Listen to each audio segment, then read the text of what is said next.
Magic the Gathering. Magic, magic, magic, I'm so magic. Gathering magic. Spend a lot of money on cards. Playing cool cards with my friends. Playing all so magic. We're all winners in the end.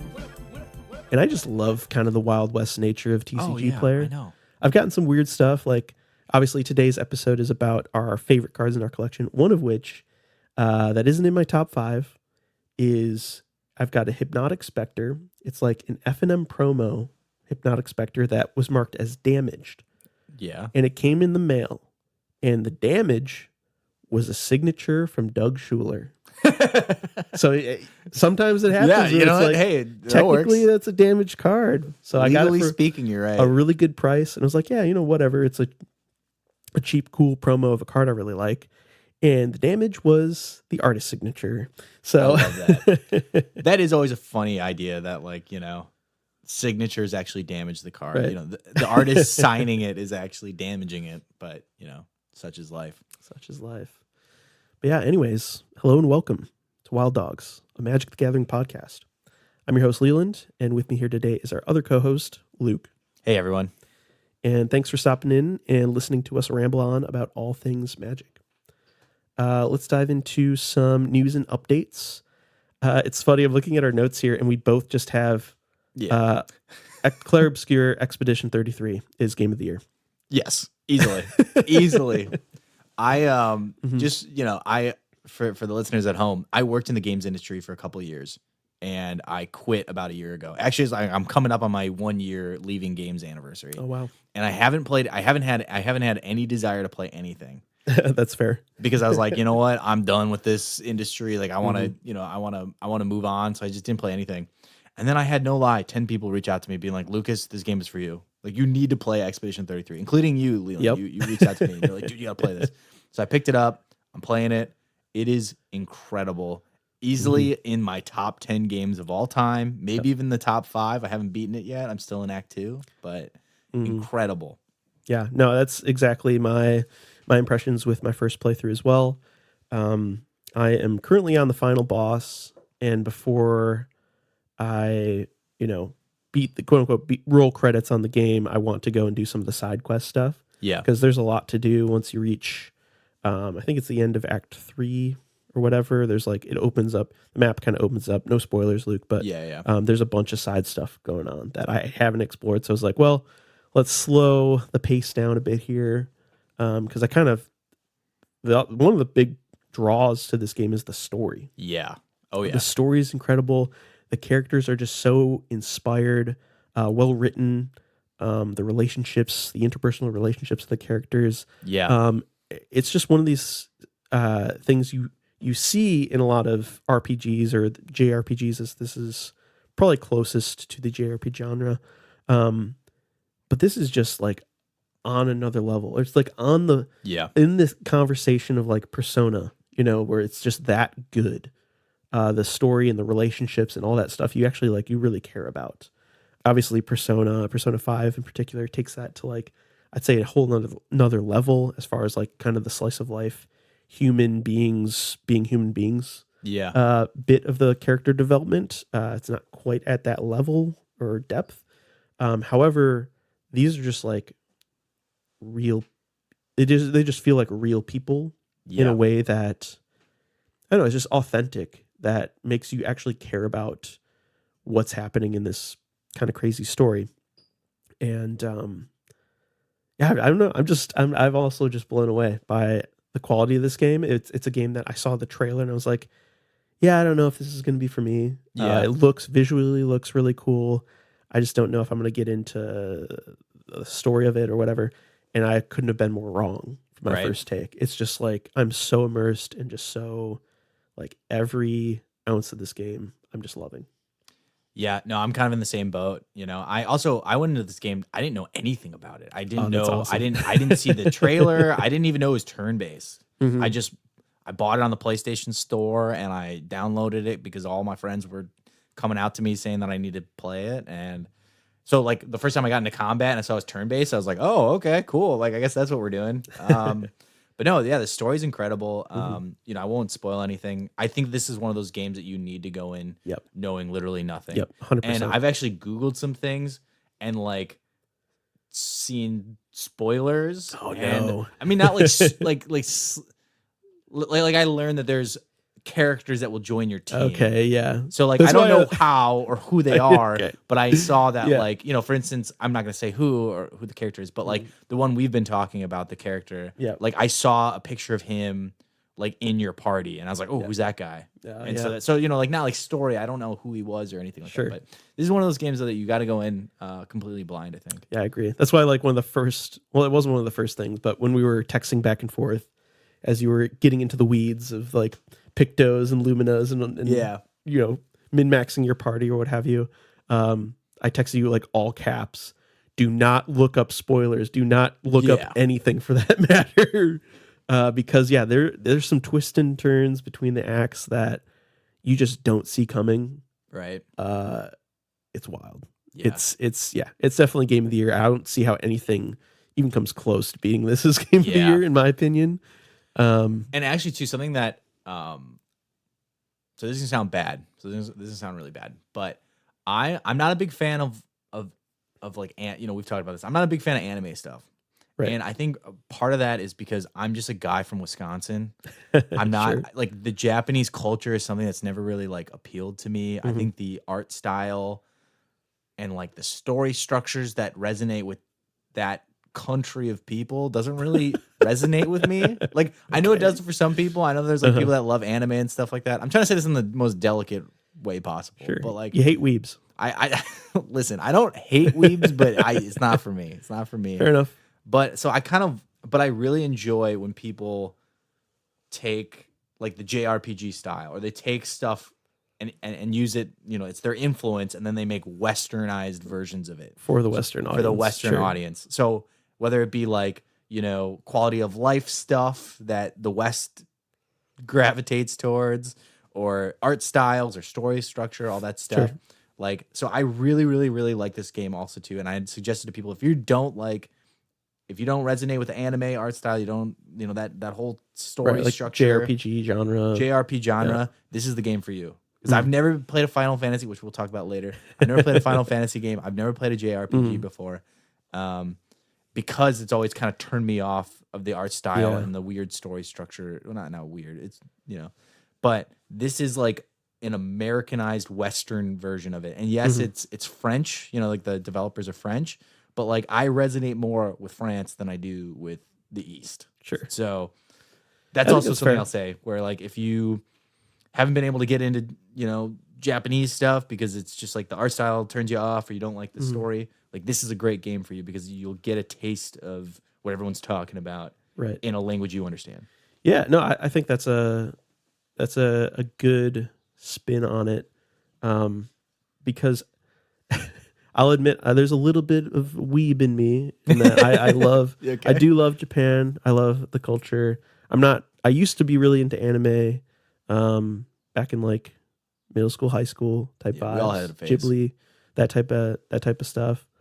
But man, Persona 5, what a game. Like I obviously, it's so hard because I get it. Like if you aren't into anime aesthetics and you don't really care about like if you don't want to be if you don't dream of going to Tokyo or whatever, like this probably isn't like aesthetically going to be your vibe. And that's a really hard thing to like overcome just to get to like the meat of like the story and the like general like design of the game and all these things, because the game itself is like, that's a top 5 game for me, is Persona 5. Yeah. Just the game. But because it's so rooted in like, you're like a high school kid in Tokyo, it's like you can't avoid a lot of those like anime tropes or whatever. Yeah. It isn't to the extent of like Yakuza where it's like becoming like it's making itself a joke, or you know what I'm saying? Like, oh, is it? Like I've never played those games. Yakuza is just super silly. There's a lot of goofy things going on.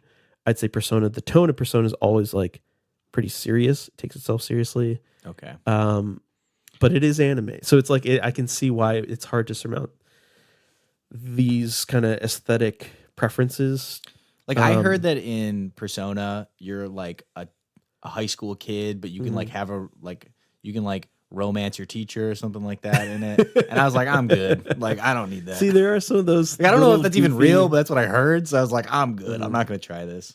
That's fair.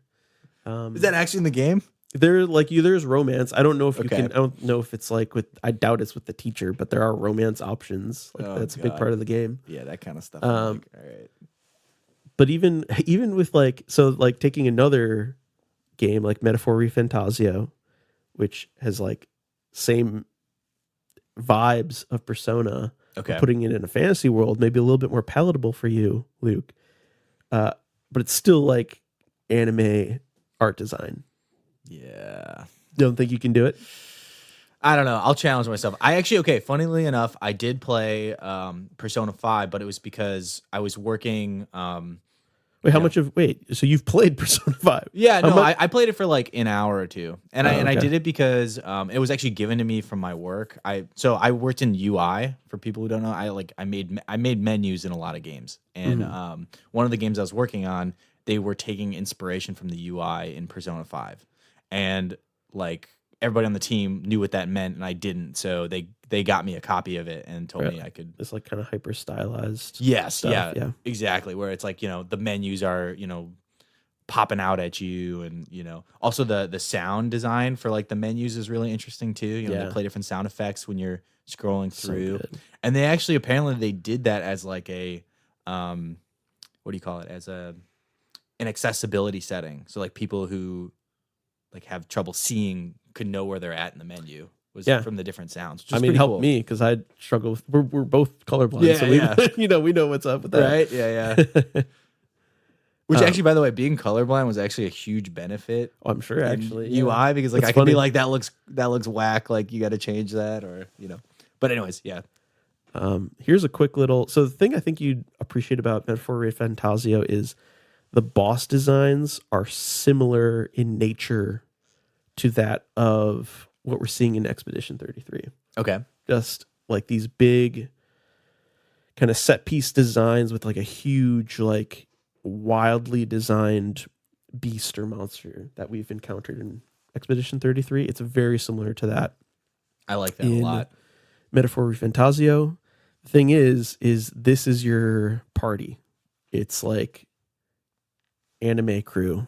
Oh god. But they all look cool though. I like the guy with the wings. He looks cool.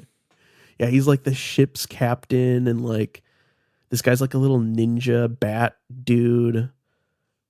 But yeah, I can see why. Like, if you don't mess with, I don't know. I'll send you. I'll try it. I'll send you like I don't know. Like How about this? You tell me one of these games, and I'll try it after Expedition. Okay. You pick it. I have a feeling you would find Metaphor Refantasio a bit more palatable than Persona 5. Okay. Because yeah, here's one of the boss. This is a boss. That looks face. cool. Like these just wild, crazy things that you encounter. So we'll Is the see. story good see. too? Story's really good too. Okay. Story's really good too. Anyways, this is us getting sidetracked as we usually do, but those are our updates. We love Expedition 33. Yeah. Go play it, guys, and don't look up anything about it. On to our Food for Thoughtcast responses for last episode's question, which was, what card would you add to the ban list in 2026? What do you think, Luke? So we had one in common, Yep. which was heuristic studies. That Yep. was probably my number one. That's got to go. And by have in common, I think you speak for every Commander player ever. Yeah. Yeah. It just doesn't. I mean, okay, yes, it's very powerful, but more more so, it's just annoying to play with. Yeah. Having to be like, hey, are you gonna pay two? Are you gonna pay two? Every time you do anything, it's just an anti-fun card. And I learned that the hard way because I had this in a deck, and then everybody wanted to shoot me every time I played it. Yeah, pretty much. So I sold it. It literally just reads like, hey, I am like the biggest asshole by a lot at Yeah. the table now. So you guys should all just like probably team up and kill me because I played heuristic study, and it probably doesn't even matter if you try to gang up and kill me because I have heuristic study, so I'll probably just win. Yeah. No, seriously. I also put the One Ring on there. Okay. I put the One Ring on Okay. there, and not necessarily because it's well, okay, it is a very powerful card. You know, Oh, yeah. it's a very, very, very powerful Oh, card. yeah. But also too, it just feels like a little bit of a pay to win. Which I mean, I mean, there's many cards like that, but it feels like a pay to win card that, like, if you have it in your deck, I have to have it in my deck. Otherwise, where it forces everybody to pay out of pocket to play with each other a little bit. Yeah.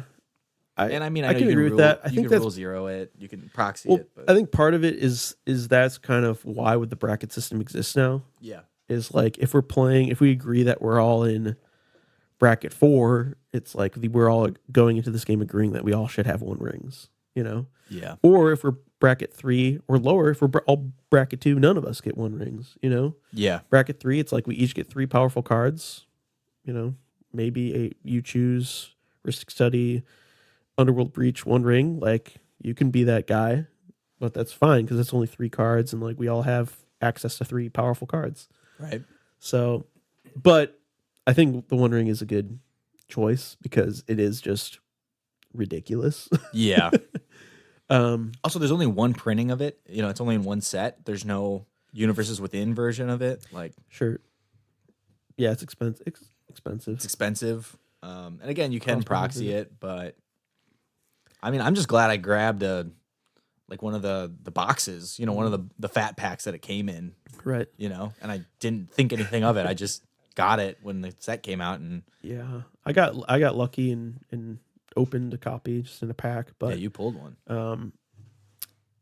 Yeah, I think 1 ring. So 1 ring and Ristic Study. Those are your 2 picks. Yeah. They're both solid picks.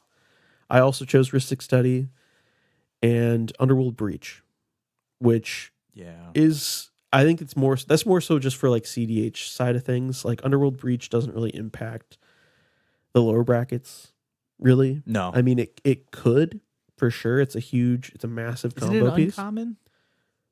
No, No? I don't know. I wonder what you're thinking of. Here, let me just pull it up for you. That's from Theros Beyond Death. Oh, And yeah.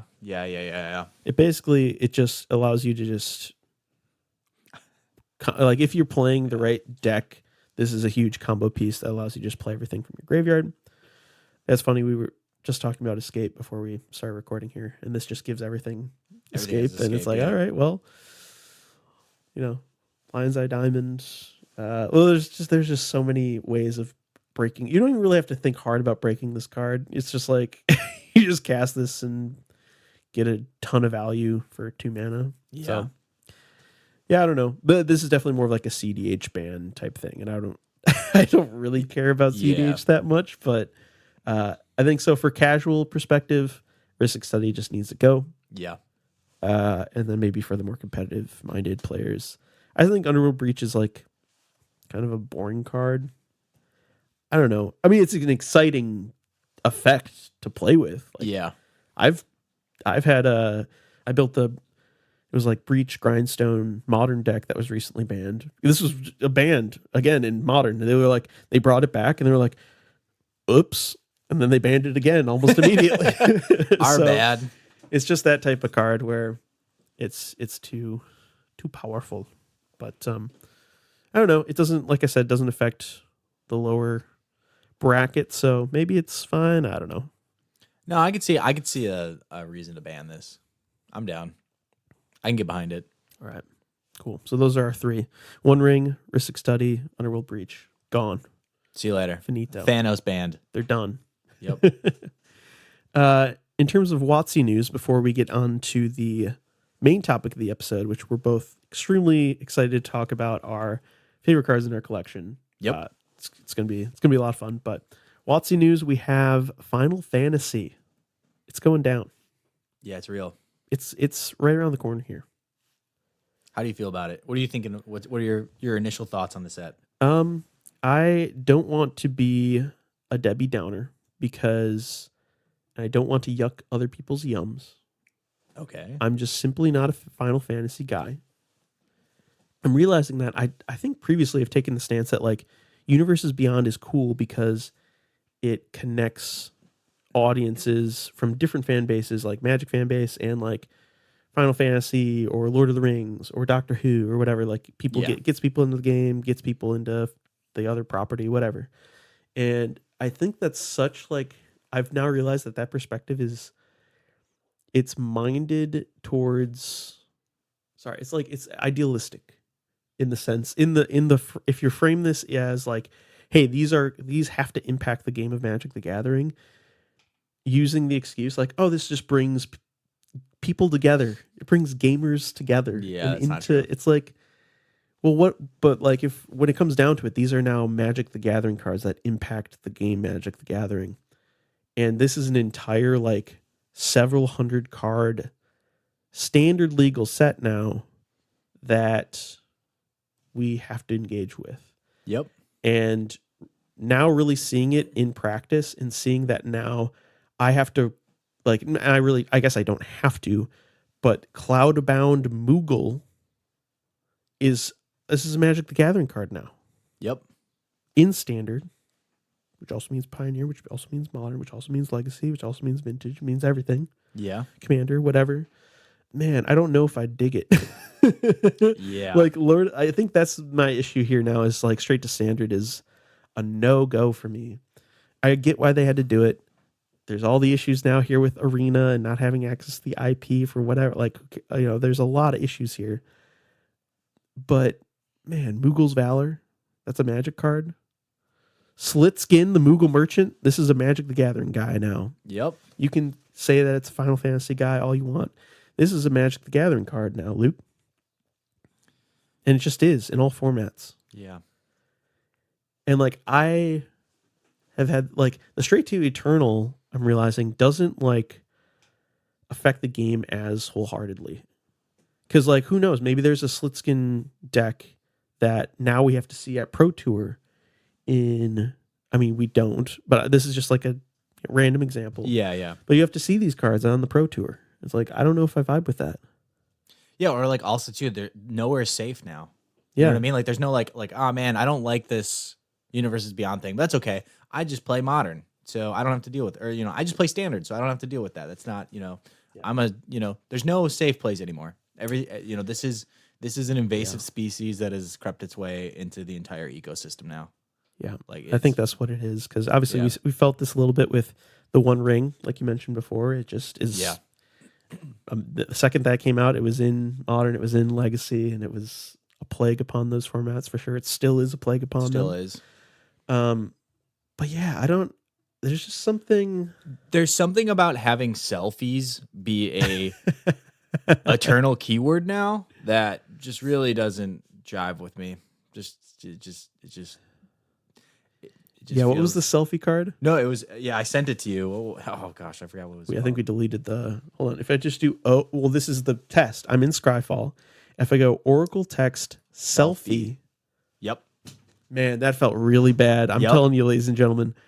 It is doing a searchable keyword. :selfie in Scryfall. You guys try this for yourself and see what pops up and see how you feel about that. And it's like an anime guy, like, giving the peace sign to the camera. It's like, what are we doing? What happened? What happened? Man, maybe we just need to play Final Fantasy 15. I've never played a Final Fantasy game, so I don't like. This might be a cool guy. This might be a fun character that everybody likes. I don't know who. We also have Maybox now.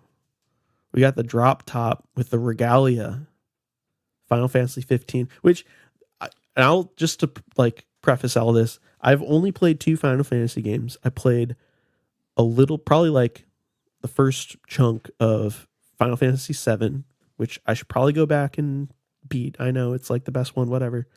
And then I don't know why, but I picked up Final Fantasy 15 back in college. This was like just after college or whenever it came out. It was fun. I didn't play the whole thing, but I played like half of it maybe. Okay. It was solid, but you drive around in a drop top listening to the radio and like I thought these were like, I was like texting you. I was like, I thought this game was like high fantasy. I didn't realize that there was like cars in it. There's like a Rolls. We got a Rolls Royce in the picture. Like I don't know. It's weird. Well, that's the thing that's kind of interesting about the Final Fantasy IP to me is that yes, it is rooted in like this high fantasy or fantasy world, but they do blend like sci-fi elements.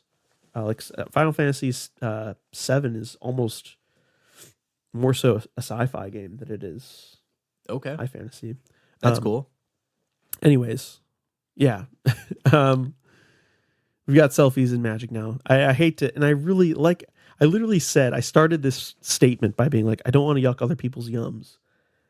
And then I just had to Scryfall search selfie, and it's a thing now. So I don't know. I don't know what to think currently, but here are some cool cards. Yeah. Yeah. But no, I'm in the same boat. This is not the set for me. Like I said before, I'm not really much of an anime guy. I've never played Final Fantasy.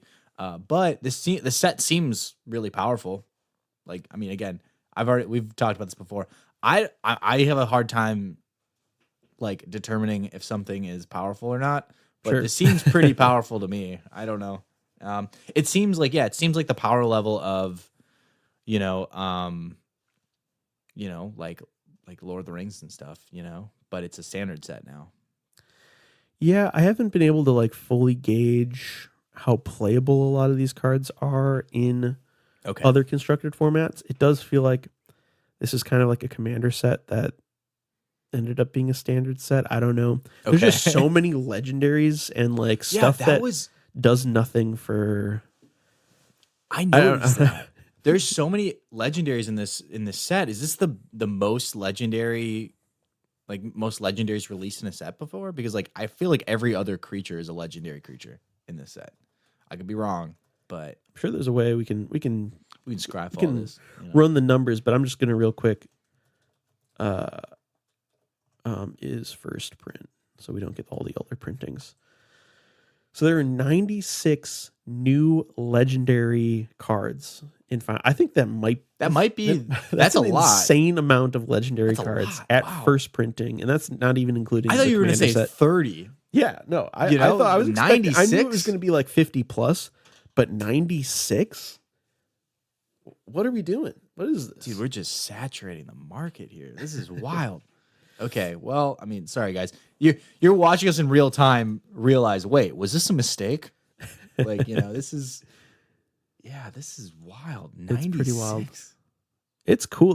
Granted, all this being said, there's some cool freaking cards. Yeah. So cool designs here. Yeah. No, I agree. Like, I totally agree. There is some really cool stuff here. So wait, which cards to you kind of poked out? What were your initial cool, on your cool card list? I will point to a couple legendaries just because I feel like we have to for Commander. Of course. And then there are a couple like little kind of sleepers or just like little cards that I think are like intriguing. Like just now, I noticed that there's an MDFC card called Crystal Fragments that it's an equipment that you can flip into a saga creature. So that's kind of fun. I've never seen some nonsense like this. And I don't know if this card is good. I'm not really reading it because there are too many words on it, but an equipment that you can flip into not just a saga, but a saga creature. There's a lot going on here. So I feel like we need to give credit where credit's due. They clearly over-designed the hell out of the set. Yeah. And there's probably some gems in here, hidden in here. So I think we just need to spend some time and really delve into some of these cards. Yeah. But again, even if it is a good card, are we really playing this anime lady just because, again, not yucking yums, but I'm not putting Aerith Gainsborough in my life gain deck just because she's a powerful life gain card. I don't know. That's just me. I'm good. Also, a lot of this art, I mean, again, this is also just me personally, but a lot of the art in this makes it feel like I should know who these people are, but I don't. You know what I mean? Yeah, like, well, that's because it's for the Final Fantasy fans. Yeah, like, I don't know. They're like, I don't know. Okay, I'm gonna stop talking. But let me point to a few cards that I like, and then we'll point to a few cards you like, and we'll move on with our lives, I guess. Yeah. So all of our disgruntled rambling aside, There's some cool designs There is. in the Final Fantasy set. One of which that I particularly like is Tella, Great Sage from Final Fantasy 4. Okay. And he is a 5-mana 3/3 human wizard, legendary, so he can be your commander.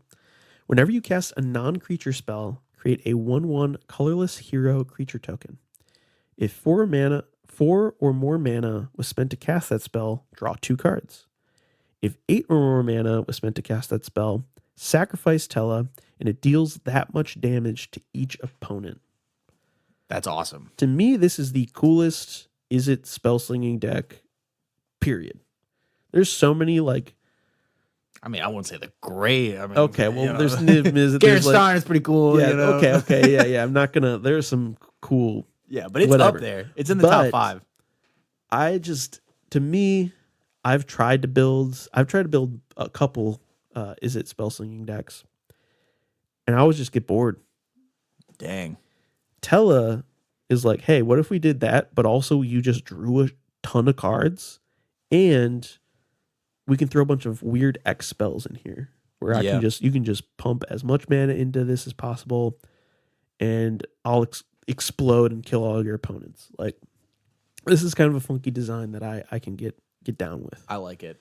And the art is cool. Like, the alternate art is sick. All the art for it looks cool. The regular art's sick too. He's like kind of like this mad arcane wizard with a bunch of fire and whatnot. I bet this guy is super beloved.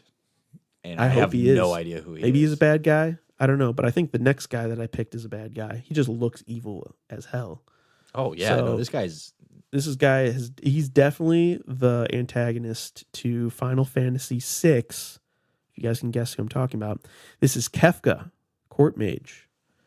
For 2, a blue, a black, and a red. So he's Grixis. You get a 4/5 legendary human wizard. Whenever Kefka enters or attacks, each player discards a card. Then you draw a card for each card type among cards discarded this way. Kind of sweet. So he's like some weird... It's like a Titan that has... But he's like a demon clown. And hate, and you get to draw stuff. So... What does he transform into? Well, we're getting sorry. that. I'm jumping the gun here. For 8 mana, each opponent sacrifices a permanent of their choice. Transform Kefka. Activate only as a sorcery. Look at this. Oh, he turns into okay.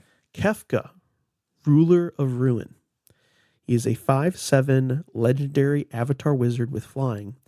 Whenever an opponent loses life during your turn, you draw that many cards. That's pretty good. Pretty gnarly. That's pretty good. Granted, it is an 8 mana activation cost to get here. Yeah. But even just the front side of Kefka is sick. Yeah, that seems pretty good. He's kind of expensive though.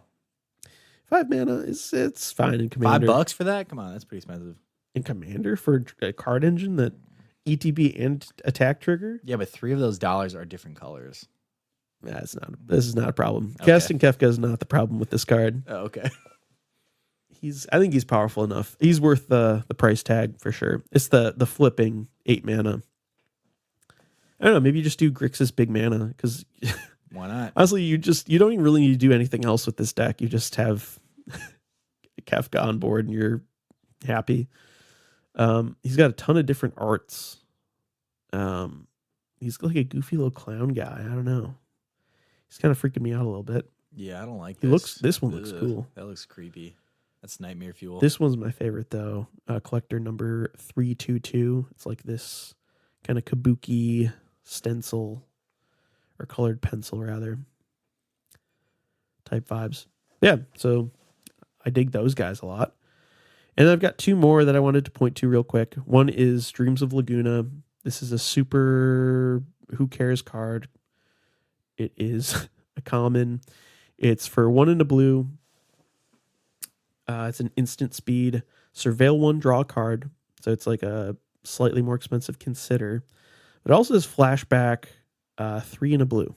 So it's a Consider that you can do again from your graveyard. So yeah, this is a very, I don't know, boring card maybe, but to me this is like kind of cool. It's also like cool art. It's like these mercenaries in a bar just chilling. Yeah, that's cool. Like this doesn't scream Final Fantasy to me necessarily. So No. this is a card I might throw in my cube in place of Consider, but we'll see. I think Consider is just probably a better card, but I'm considering. Yeah, you'll Dreams of consider Laguna. it. Okay. And then the final card is Summon Knights of the Round, which I kind of touched on earlier in the fact that there are now creature sagas. So this is an enchantment creature saga knight. Wow, what a type line. That's so convoluted. Okay. What a type line. Yeah. And it's 8 mana. So That's it's expensive. an 8 mana, Summon Knights of the Round. You get a 3/3 indestructible enchantment creature saga knight. So this means that you also get, it's a 3/3 body that's indestructible that also comes with all the text of a saga enchantment. And it looks like it has 1, 2, 3, 4, 5 saga turns, right? For lore counters. The first 4 lore counters you get to create 3 2/2 white knight creature tokens. It's pretty That's really sweet. good. And this 4 turns. this likely just chills. You're just chilling with Summon Knights. And you of the Round. can't get rid of it because it's indestructible. Yeah, but you will have to sacrifice it after 5. You will have to do that eventually. But your opponents probably aren't going to be able to kill this thing. Hopefully. We'll see.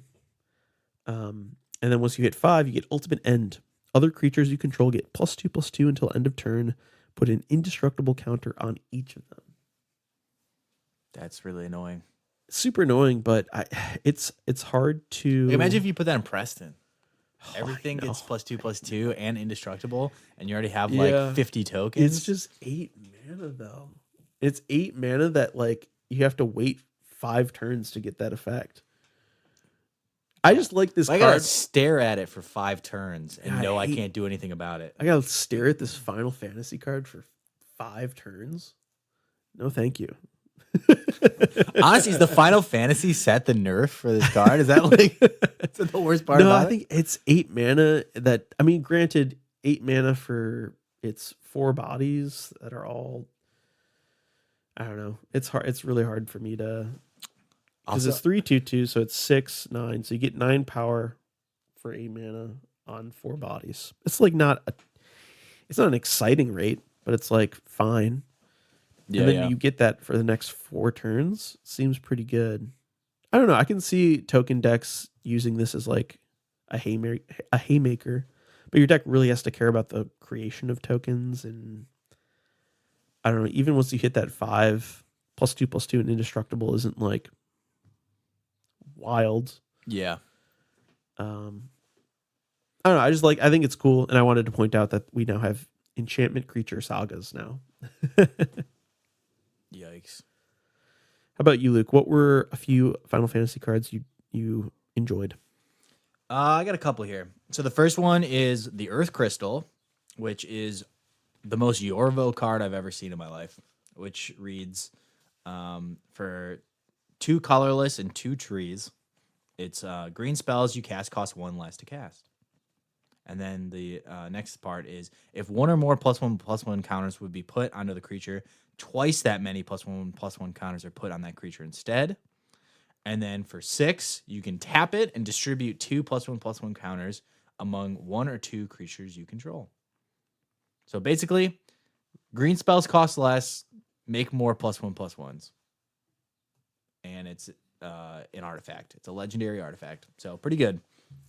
Yeah, there's a whole cycle of these crystals. I think one for each color, and it's like Earth, Wind, and Fire plus some other stuff. But it's just funny that it's literally Earth, Wind, and Fire. I love that. And yeah, they all have this like cost reduction. I think they're all really good. Yeah. I think they're all really solid. Yeah. And I pointed out this one because it's green and that's the color I care about. Heck yeah, I think it might be. I guess I need to look at the other ones again, but I think this was probably my favorite. It's simple, it's sweet, but it does a lot. I like it. Yeah. The next one I really liked was Genova Ancient Calamity. Yes, I initially put this one too. I thought it was pretty cool. Also, first of all, we now have the alien creature type. I don't know if that existed before. I think it did in Like Infinity, maybe? Yeah, Infinity is what came to mind for me. Maybe in Doctor Who. Yeah, But- Doctor Who. It was first seen in Infinity. Yeah. Okay. Continue. So now it's an Infinity creature type is now in standard. But anyways, it. it's a legendary creature, and it says at the beginning of combat on your turn, put a number of +1/+1 counters equal to Genova's power on up to one other target creature.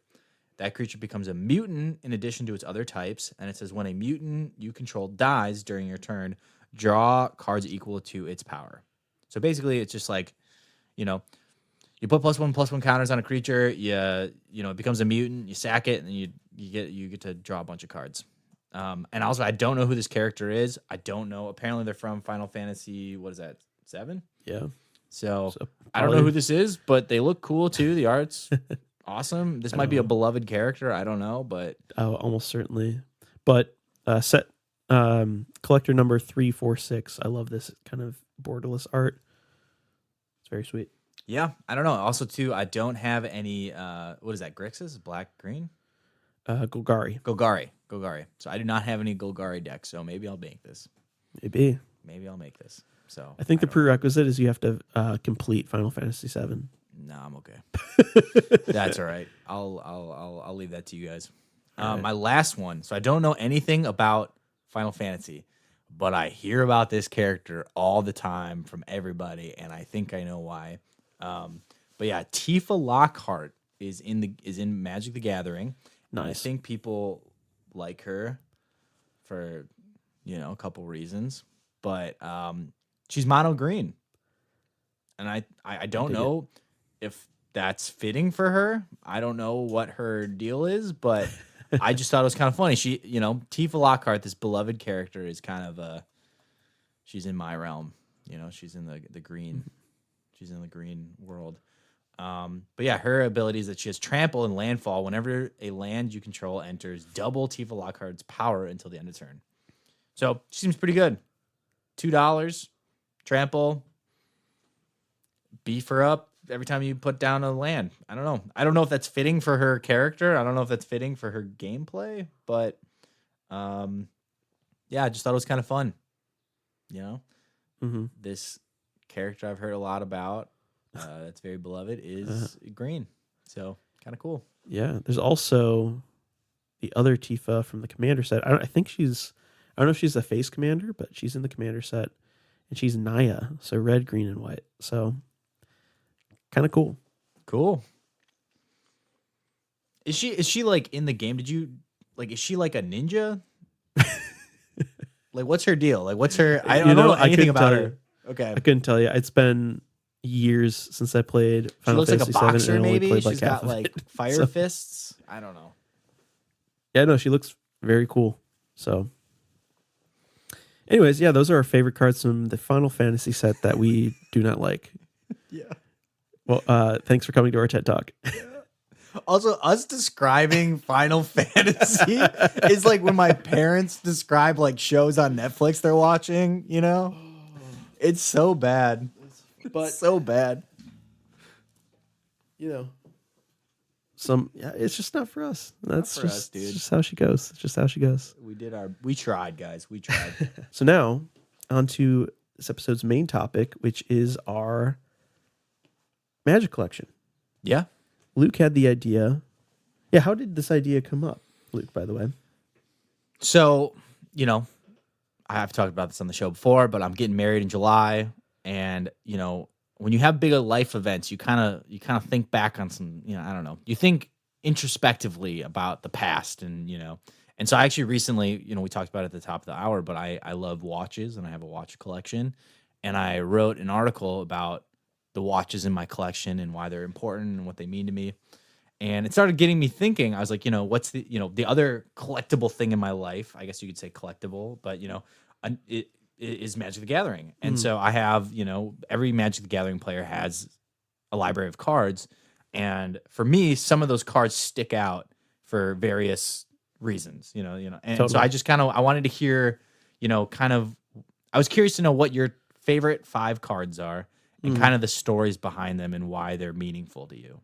And so this is kind of a more, this isn't like, we're talking, listeners, we're not talking about like game mechanics or anything. This is just pure like, two guys just shooting the breeze about nostalgia, and through our MTG journeys. Yeah, and like just what some of our favorite cards are and why they're meaningful to us. Yeah, I love that. I've never really sat down and thought about it. Obviously, over the years, I've collected a bunch of Magic and have a bunch of cards that I absolutely love. Like on my desk, we've got a couple that I'm going to talk about here. But it was kind of fun. Like I went through more or less my whole collection, went through my decks, and was just narrowing it down to my top 5.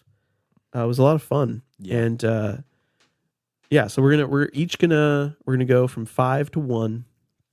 We'll each give, our favorite top 5 Magic cards in our collection. Before we do that, we've got a bunch of honorable mentions though, just because it's hard to narrow down. It's so hard. When I was doing this thought exercise that you pitched, I was like, man, how am I supposed to just like only talk about 5 cards? Right? So I was like, let's do an honorable mentions rapid fire round where I can just really quick word vomit all of the other cards that I want to talk about, but we don't have time for. Yeah, perfect. So here are my honorable mentions.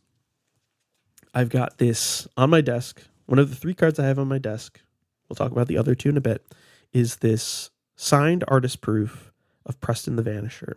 And I contacted Christina Kraus, she's a German artist. So she lives in Germany. Okay, cool. And so I reached out to her and she was like, yeah, I've got a couple.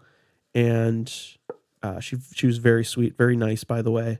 And so this came all the way from Germany to be a focal point in my collection because Preston the Vanisher, kind of like the first big commander project of mine. I'd had other commander decks that I had brewed, but Preston's just like, it's a pet deck. It's got like a really big spot in my heart for the game of Magic. So having an artist proof of Preston mattered a lot to me. So I'm really excited to have that. Some other honorable mentions is I've got binder pages of Japanese foil wild dogs. Yeah, you do. Let's go. I've got like the retro border in foil and like the current border foil. All Japanese foils just because, for wild dogs, you have to. For the culture. I've got a Rocks Faith Mender with a price sticker on it, which I was like looking through, I was in Game Universe in Mequon, and was like looking through, I was like, oh, here's a Rocks Faith Mender. I think I need this for a deck or whatever. And I like pulled it out to look at it, and I noticed, I was like, what? The sticker, this isn't on the sleeve, this is on the card itself. And so I brought it to the counter, and the guy's like, I was like, yeah, so this is like just a damaged card. Like, he was like, wait, what? And then he went to like peel it, and he was like, oh my God. He was like looking around like, what idiot put the price sticker directly on this card? And he was like, here, you can just have it. Yeah, so he just gave it to me. So it's just a funny card that I've got in my binder. I also have a Nalathni Dragon, which it's damaged. It's in really bad shape. It's somewhere on my desk. I'm not going to dig around for it for you, Luke. Okay. But it's the first promo card for Magic the Gathering. Oh, that's kind of cool. Nalathni Dragon. So I'm just really happy to have that in my collection. I've also, just on my desk here, I've got this signed Rampant Growth, which Luke got signed for me back at MagicCon last year. I love it. And my last honorable mention is going to be Anhava Inn. I've got a really beat up, just like totally, it's like a card that has 0 monetary value at all. Okay. But my cube, which I just built, is called the Anhava Inn because it's, again, we'll get into all the aesthetics of my cube in another episode once we've spent some time with it. But this card just has a really special place in my heart. I love the art. It's from Homelands, the set that has Joven, has a bunch of other goofy bad cards that are cool in my eyes. I love it. So I've got this banged up copy of Anhava Inn that I'll always treasure. So yeah, those are just a few of my many, many honorable mentions that I would love to just sit here and talk your ear off about. But I love it. Yeah, I'd say for honorable mentions on my side, this is kind of a stupid one, but I call it my lure collection. So I have a That's right. I have a lure about collection. your You know, lure I have I had like my friend's dad growing up had like a collection of like antique like fishing lures. And so my version of that is that I have a collection of different art treatments for the card lure. And there's love that and, so and much. my rule with my lure collection is that I have to find it in a box in real life. I cannot order it online. Love it. So I have 3 right now. And I have some pretty good ones. I have, you know, the basic one, which is, you know, they're reprinted all the time. It's no big deal. But I have a really fun one. I have one from Phil Foglio. Oh, nice. Which is and it's signed, which heck yeah. again, found it Cool. in a bulk box for 5 cents or whatever. And it's really funny. It's like a goblin and it has like a fishing lure on its mouth and it's like being pulled. So that's a really fun one. And then I also found like a more seductive lure. Oh yeah. Which Is is it the like starter? an elf with an apple, like from 8th edition. from 8th edition, like, spicily just kind of, pointing it at you. And there are some other printings of lure since then, but they're kind of harder to find. Yeah, there's like the Apple one. Yep. Oh yeah, the alpha beta revised. Yeah. So this ABR is so lure. I gotta find one of those in a 7th edition foil. Oh, that's so cool. It's only $5. I was like, this is gonna cost you an arm and a leg. Nope. Eventually though, this is a grail right here. That's a grail right there. Yeah. Find that in a store somewhere. So yeah, it looks like I only have 2 more printings left to get. I'm not gonna get for the art. Yeah, like art. Oh, I'm just getting the art print. Art. Gotcha. Printings. Yeah. But so I have 3 of the 6. Heck yeah. It's Or cool 5, that you 5. because you got this signed by Phil at last year's MagicCon, right? When we were there. Yeah. So that's cool because that's like part of the memory of that Yep. card too. Yep. I love that. So pretty fun. And then another one I have is, I've talked about it on the show before, but I have an AP signed Shelkin Brownie, which we talked about. And that was a whole, I've talked about it on the show. Yeah, we were in line. It's a card from Doug Schuler, and he's an interesting guy to say the least. He's one of our favorites. Yeah, was it you? One of us Scryfall didn't do this, I think, right? Yeah. One of us like Scryfall randomed on it. No. Actually, no. You were like, look at this weird card from Doug Schuler. Look how creepy it was seductive. when I was going through his catalog to find cards to like have signed for last year's MagicCon. Oh my gosh. And also when I was in line, this was a complete impulse buy because like I was in line and he had like a book of artist proofs and it was like on the first page. And I was like, oh, I got to buy that. That's so I have a signed AP Shelkin Brownie, which pretty sweet. When we eventually have a proper recording studio, it will be on the wall. We're getting our scalps slowly. We're putting together our rat pack of art and just random stuff. I saw when we were doing show notes together last night. I kept seeing Shelkin Brownie go like, maybe he's number 4, maybe he's number 5. So he's like right on the cusp. He was moving around. He's like, oh, he's got to go to honorable mentions. But he's an honorable. He's probably number 6 if there had to be a 6. Yeah, he's the 6th. He's the 6th man for sure. All right, well, let's just get right into our top 5 Magic cards in our collection. Yeah, let's do it. So I'm going to start with, and this is kind of my random one. So my number 5 favorite card in my Magic collection is this foil planar guide, which let me pull them up on Scryfall here for you, Luke. I'll also hand you the card too. So it's a rare from Legions. So the foil, it's not, I think I got a decent deal on it, but it's a very gorgeous. A rare foil from Legions is kind of cool to have, and he's in my Preston deck, so that's why I got him. It's just kind of a funky flicker effect. He's a 1-mana 1/1 cleric with the activated ability for 4 mana for 3 and a white. Remove planar guide from the game. Remove all creatures from the game. At the end of turn, return those creatures to play under their owner's control. So this is like, in a weird way, for 1 mana, you get this down board, and then at any point in the game, it's a 4 mana instant speed. Hey, let's flicker everyone's character, everyone's creatures, and then they all get their ETBs. So it's just like kind of like It's chaos. It's chaos. It's a really cool card that I, didn't initially see. And the reason why it's in my top 5 was when I added this to the deck, this was when my wife and I were first pregnant with our daughter. And I remember I was waiting for her. She was at a doctor's appointment, and I went to all of them with her. And so I was just in the waiting room. And as one does when you're just waiting, I was on TCG Player just in the lobby at the hospital. And I have a Japanese copy of Planar Guide 2. And I was like, I kind of just want an English one for my commander deck. Because I don't like having a ton of Japanese cards in my commander decks. So I was like, well, what if I just ordered a foil English one right now? It was like the most random $7 or whatever I spent on, whatever I spent on this.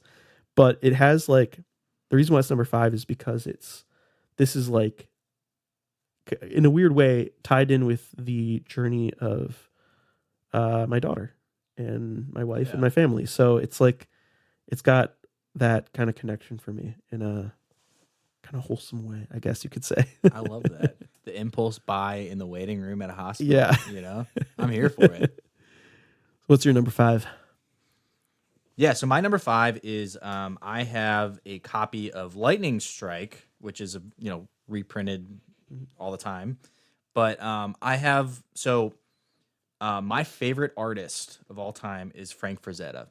He is kind of the guy who invented fantasy painting, which is actually where a lot of Magic the Gathering's right. Like, a lot of their painting style came from Frank Frazetta. He's a really interesting guy. Yeah, here you can play around with it. So I have like a foil version of this. I bought it was a secret layer, and I bought the entire secret layer in foil, which is hilarious because now all these cards are, they're like, 1000xing in price. Like the Dark Ritual I was showing you? Yeah, like the Dark Ritual and stuff like that. But specifically, I like the Lightning Strike because, as you know, but the listeners don't, my mom is a painter. That's her job. She's not like, it's not just like, oh, this is my hobby, but it's like her actual occupation. And she was like an art teacher for a while. And yeah, but she's a painter. And so my mom had a studio in her house where she would work out of. And she has like basically like a library of all these painting reference books. And so as kids, we would just like, I would go through all the books and I would like put a piece of paper on them and like trace, and I would like draw all of them. But my favorite one that she had was that she has all of Frank Frazetta's paintings in a book.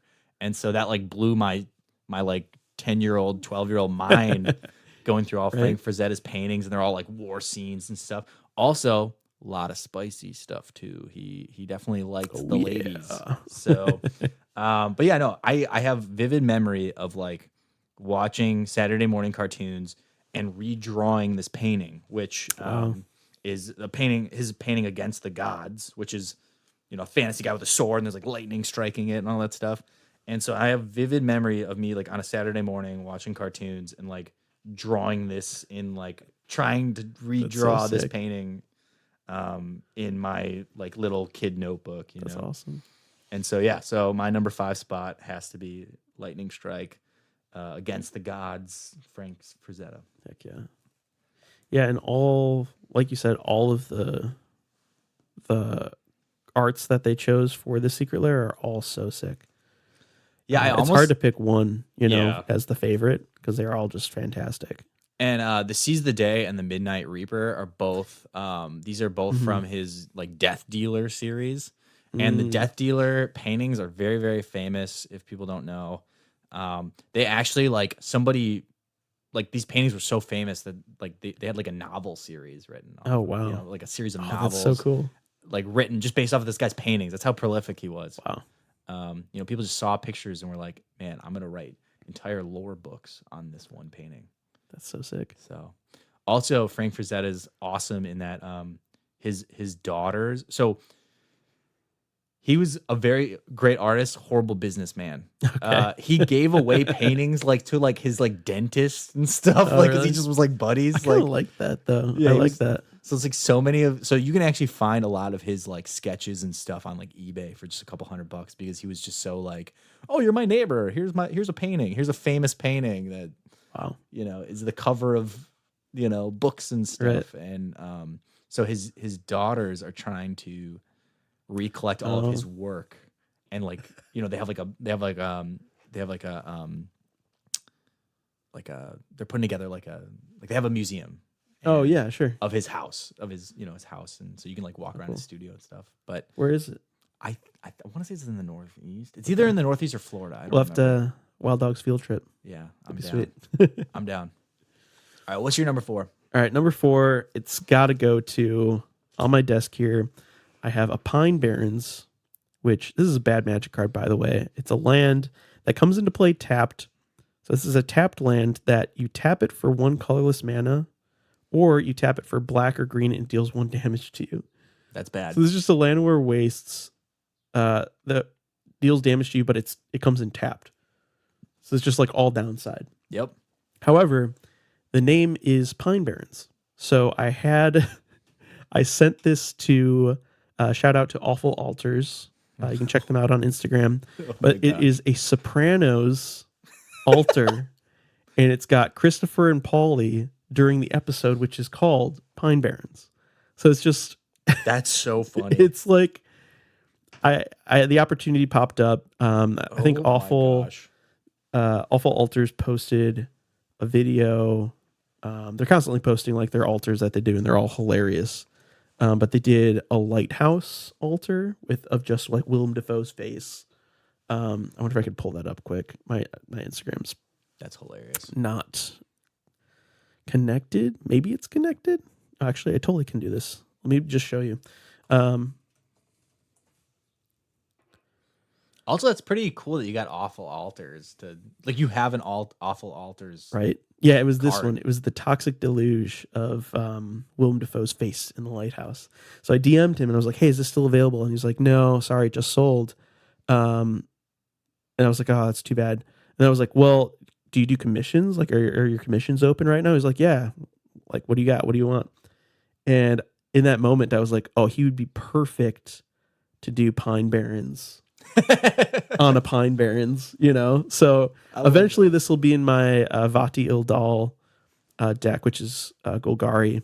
It's just bad, but it's like eventually this is going to make its way from this display on my desk back into that commander deck. So, yeah, shout out to the Sopranos.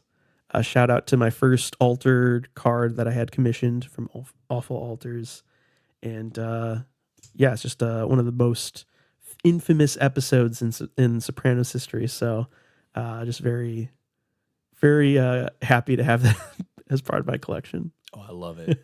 How about you? What's number 4 for Luke? All right, my number 4 spot is I have an artist proof with art. I don't know if there's a name for it, but oh yeah, I have a Rampant Growth from Steve Belladin, which I've talked about like being in his line and stuff in past episodes when I was at Magic Con. And I have him.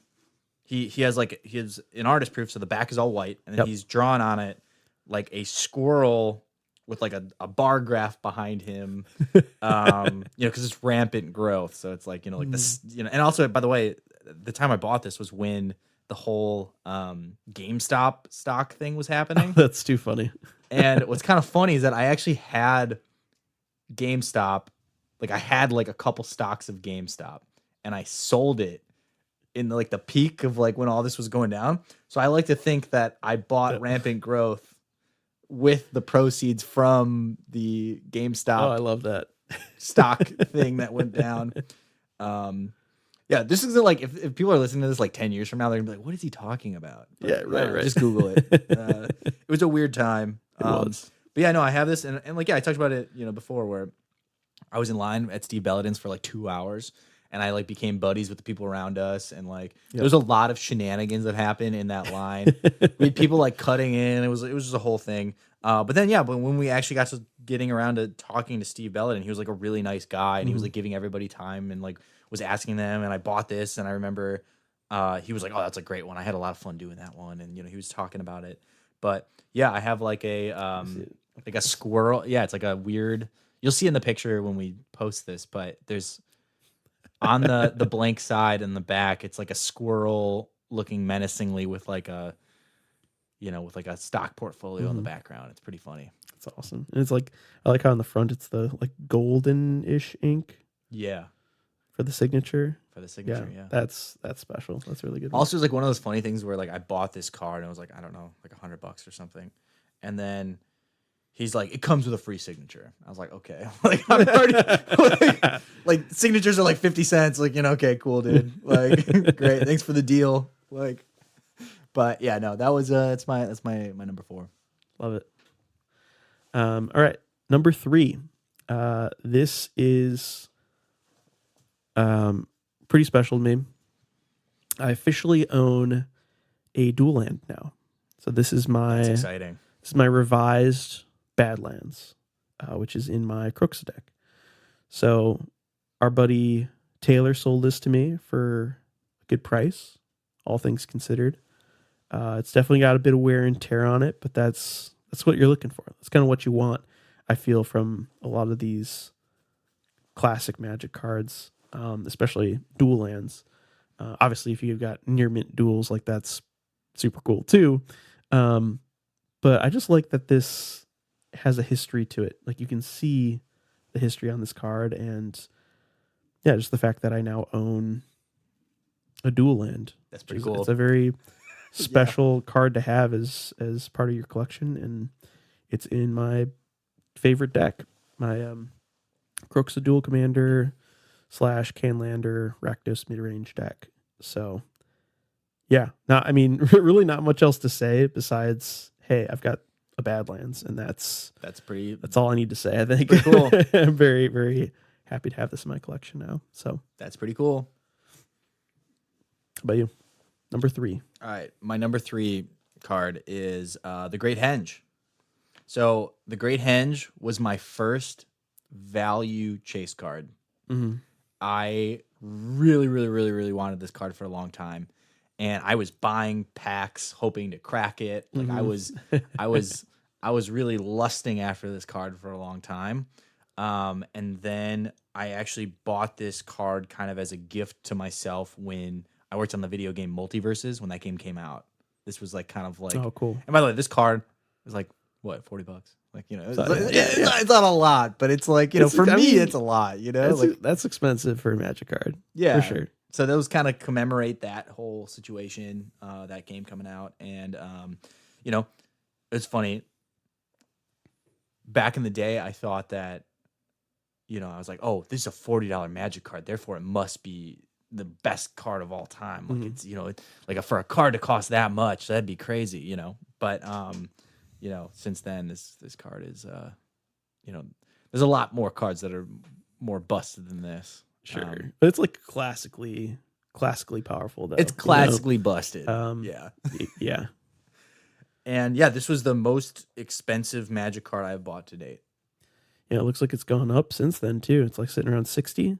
Oh, okay. Is that the original printing? Yeah, this is the original printing. Take a peek, actually. Also, funnily enough, when I bought this at our local game store, and I was like, yeah, I want the Great Henge, and then he tried to like swap out and give me like a more recent printing, and I was like, no, I want the original printing. Mm-hmm. And he's like, oh, sorry about that, like my bad. I was like, yeah, don't play that game with me, sir. I know what I want. Yeah, like he gave me like the Commander Masters version, yeah.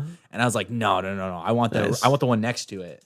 And he's like, oh, sounds good. Sorry about that. And I was like, yeah, give me the real thing, boy. I love that because I like when I can, I like to get original printings. Obviously, we don't have to get into like aesthetics right now, but certain decks you aesthetically do a certain thing.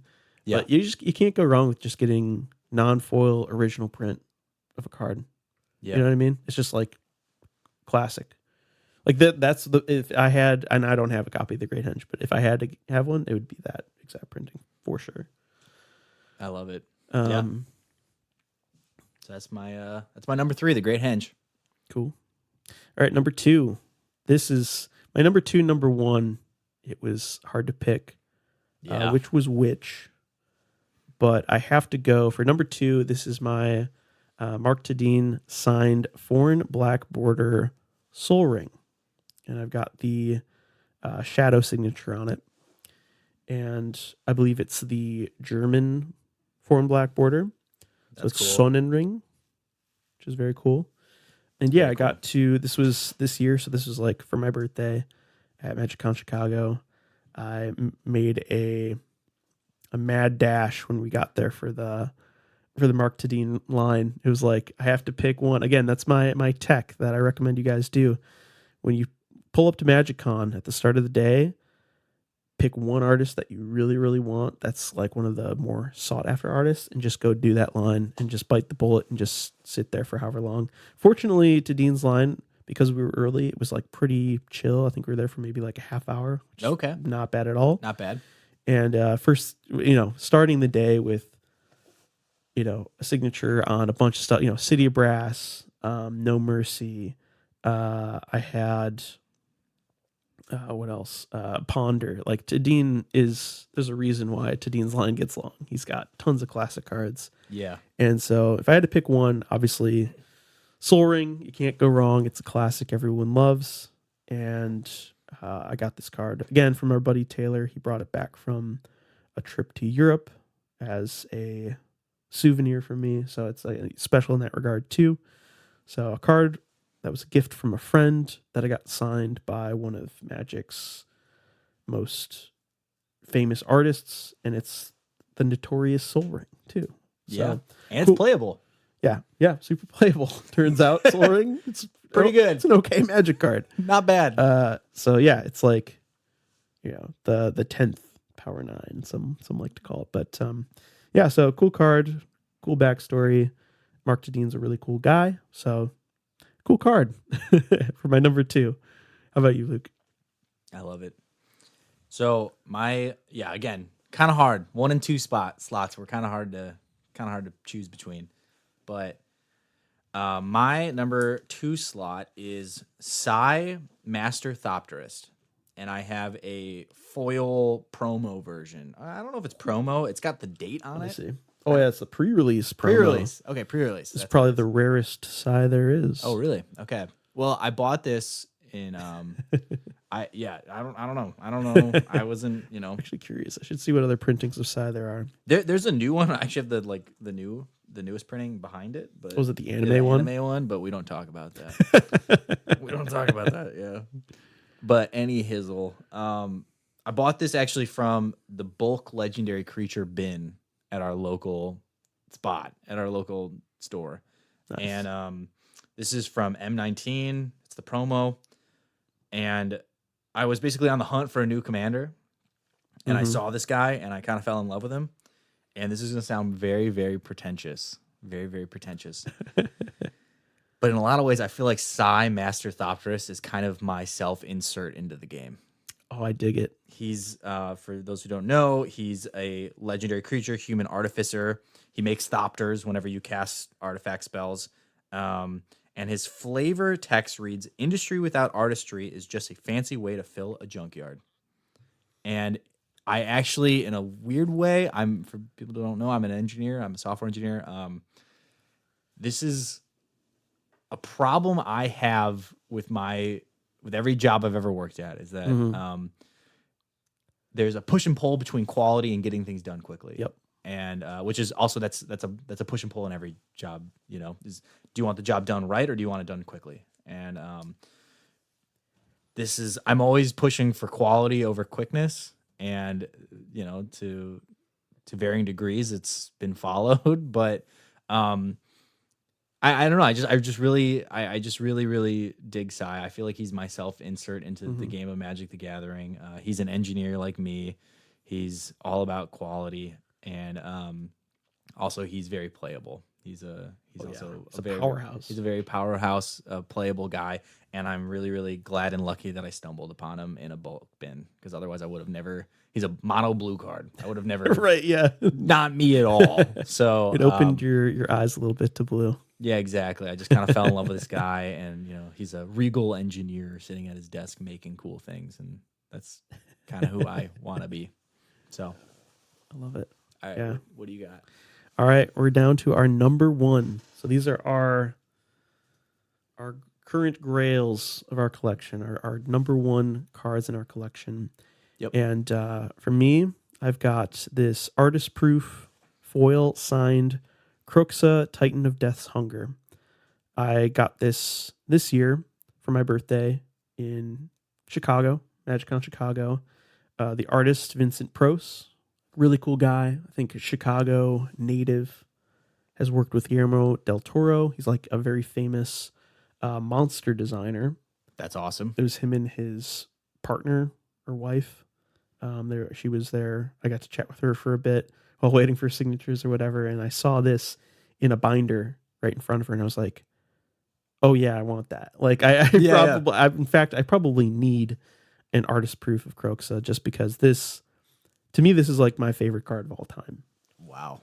Much like your spoilers, Luke's card is also a legendary creature. So our number one slot, I put as our favorite fellas in the episode notes. Yep. So much like your favorite, this is like, to me, this was a card that it kind of like exemplifies everything I love about the game. I'm a big Rakdos guy, mid-rangey guy, and top to bottom, Croxa is just like kind of the perfect Magic card in my opinion.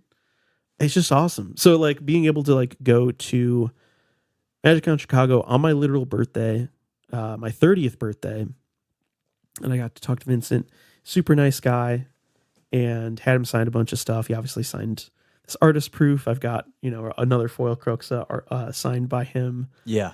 For that deck. But the artist proof will always be in this case on my desk. And he gave me a pack of Commander Masters because it was my birthday or whatever. I love that. That was cool of him too. That's cool. So yeah, it was just like it's got a lot of good memories and good vibes. So this had to be my number one. I realized I was like, it was between this and the Soul Ring, and I was like, it's got to be Croxa because this is my favorite card in Magic, and I've got a signed artist proof of it. So it's like, it can't get much better than this, honestly. No. So, how about you? What is your number one card, Luke? I love it. So my number one card is my copy of Zabaz, the Glimmer Wasp. Surprise. Yeah, Zabaz, my boy, America's favorite bee, has to be my number one. And yeah, for people, listeners of the show here, this was a recommendation from Leland. So we had a couple of, it was like one of our first episodes was recommend a commander for the other person. And he recommended Zabaz. And at the time, I was exclusively mono green, and I didn't think anything of this card. And in fact, my copy of Zabaz is the cheapest copy possible. I love that. Typically, I try, whenever I get a commander, I try to get at least a foil version. Maybe not the most expensive one, but a cool printing of, either a full art or or getting a foil version. But no, I literally have the base version of Zabaz. Nice. Let me take a peek. And the cheapest version, because I had zero hopes for this. To be honest, I had zero hopes for this commander. I didn't think I would like it. It was Boros. It was, I liked that it was an artifact, but I didn't have anything. I didn't think anything of it. And lo and behold, this is my favorite card in all of Magic the Gathering. I love it. It was a recommendation from a dear friend of mine, and also to the point where it's actually kind of ruined Commander for me because I don't want to play anything else. I only want to play Zabaz. It's your boy, like you said. He's my boy. Like I just Zabaz. He's my favorite character in all of Magic the Gathering. Heck yeah. He's and also it means a lot that he was a recommendation from a friend, and I should have never doubted him because I should have never doubted him. I should have known. He knows me well, so I should have. Leland knows me very well, so I should have trusted his recommendation. And actually, I think that the base 2-cent printing that I have of him is kind of a show of like, hey, I should have more faith in my friends. I love that. So, well, to I feel like this is a good time. I was going to wait to give you this next weekend. Oh, at your bachelor party. Okay. But I feel like this is the perfect time to do this. Oh, really? Okay. All right. Okay. So look, I've got a little gift for you. Oh, okay. All right. Open her up. Open her up. Okay. Yeah. You don't have to. include this. Oh, this is going in because you'll see why. You'll see why when you open it up. All right. This, I think I told you I was working on this project months ago, and Get out of here. yeah, No. yeah, No. No way. No freaking way. yeah. So I got Luke for Stop it. his bachelor party gift before he gets married, a foil artist proof of Zabaz Gosh. signed by Jason Felix. Oh my gosh. Bring it in, man. Oh. I love you, man. Thank you so much. Yeah. My gosh. All right. What inspired this was on my birthday when I got Croxa, and I was like, man, does it feel good to have my favorite legendary creature? How did you get this even? Because he's in like Sweden or something. I reached out to him directly. What? And I think he's actually originally from Wisconsin. No way. And now he no longer like lives in the area, but I was like, hey, I'm a fellow Wisconsinite. My buddy, this is his favorite card ever.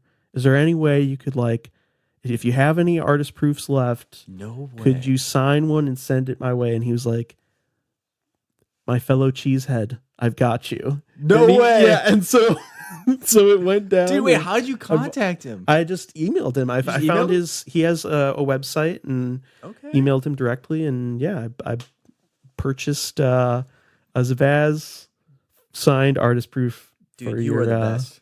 Thank you so much. And there's a little much. stand for because it's in one of these fancy cases. There's a stand in the box there for you. Also, I want to change something. Oh, okay. This is my number one card now. It's like, that's why when I saw last night that you had Zabaz as your number one, I was like, oh, well, I have to give it to him on the podcast. Dude, this is such a kind gift. Thank you. You're welcome, man. Thank you. Yeah. I think I told you when this arrived like several months ago. I was like, Luke, I have something for you, but I have to wait for until your bachelor party. And it's literally, Luke, it's been on my desk sitting here. Really? Probably the last few episodes we've recorded. It's been in the room with us. Oh, it's an artist proof. Artist proof. So, yeah, man. My gosh. Love you, bud. I love you too, dude. Thank you. Happy bachelor party weekend next weekend. It's gonna be a blast. Dude, it's gonna be so much fun. And you'll have to put that in the case right on the table when we play some Commander. Oh, heck yeah. You know what I mean? Heck in the command zone. Oh, yeah, this the artist is proof in the command zone. Yeah. Oh, 100%. Yeah. 100%. Yeah. I think that's a good number one slot for us is artist proofs of our favorite cards. Perfect. Yeah. Perfect. Perfect. Thank you. Yeah, of course, dude. Well, this has been a really fun trip down memory lane, reflecting on our collections and why, I think we've talked about why collectability, or like why having a collection of something there's an importance there. There's meaning there. And I think it's more than just having these stacks of, cardboard, little squares, little rectangles on my desk at all times. This game runs deeper than that. Oh yeah. And so, this was really fun. So thanks for suggesting this episode idea. This is really cool. No problem. Yeah. Thanks for being down. I know it's kind of a weird concept when I was describing it to you over text, but it's fun. This was really fun to learn about your favorite cards. Yeah. Likewise. So we gotta do our typical Scryfall random spirit creature of the week. Let's do it. Let's give it a go. Oh, I've got mine. I got mine too. All right, so mine is Fungus Sliver, which is this in your Sliver deck that we're playing today? It is, yeah. Well, also, wait, no, we're not playing that today. But okay. All right. So Fungus Sliver is for 4 mana for 3 and a green. You get a 2/2 Fungus Sliver creature, which has the rules text. All Sliver creatures have, whenever this creature is dealt damage, put a +1/+1 counter on it. Seems like a very good, Luke Sliver. Yep. If I've ever seen one. And it's green. And the flavor text reads, when a sliver of this breed enters the hive, the others claw each other in frenzied fits, thereby ensuring their rapid growth. That's from Rook Rumel. Is that right? Wait. Ruka Rumel Field Journal. Yep. All right. So Fungus Sliver is my spirited creature of the week. What about you? I love it. So I got Acidic Slime, which is a classic mono green creature. It's a 3 colorless and 2 trees. It's a 2/2 and has Death Touch, and it says when it enters the battlefield, destroy target artifact, enchantment, or land. And it's a very fun card. It's also, the art is done by Carl Kapinski, who's also he's like a more modern artist, and he's one of my favorites. When I say more modern, I mean like he's from the 2000s era. He works for Games Workshop. He's a cool guy. But yeah, this is a classic. This was like artifact enchantment removal before we actually got some of that in more modern sets in green. So it's a classic. It's a classic. I love Acidic Slime. And I got one of these. I forget where we were at, like GU for some sort of like draft event or something. But I got this 30th anniversary play promo where it's like the retro foil treatment. It's a pretty card and a classic. I love it. Classic. Yeah. 2 green creatures.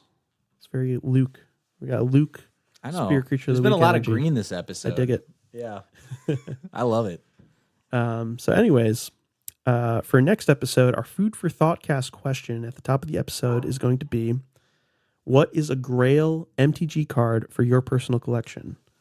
I love it. Be sure to listen to the next episode to hear our answers, although we kind of just went over that here. Yeah. But we could talk about maybe what's... I have some stuff that I want to get. Yeah, I was going to say, this could be either what's the current grail in your collection, or what's the grail, like the grail that you're, pining after, a card that you really want to get one day. So... Oh, I'm down. Yeah. So stay tuned. Listen to the next episode to hear our answers. Feel free to connect with us over on X or Instagram at Wild Dogs Pod. And if you'd like to sponsor the show, please reach out to us via email at wilddogspodcast@gmail.com. Finally, thanks to Johnny Bartlett for creating the intro and outro music. Until next time, Wild Dogs out. Thanks, everyone. Magic the Gathering.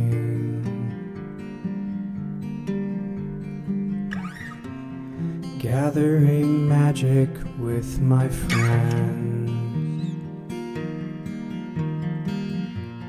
Playing cool cards all the time. Tutoring love for all.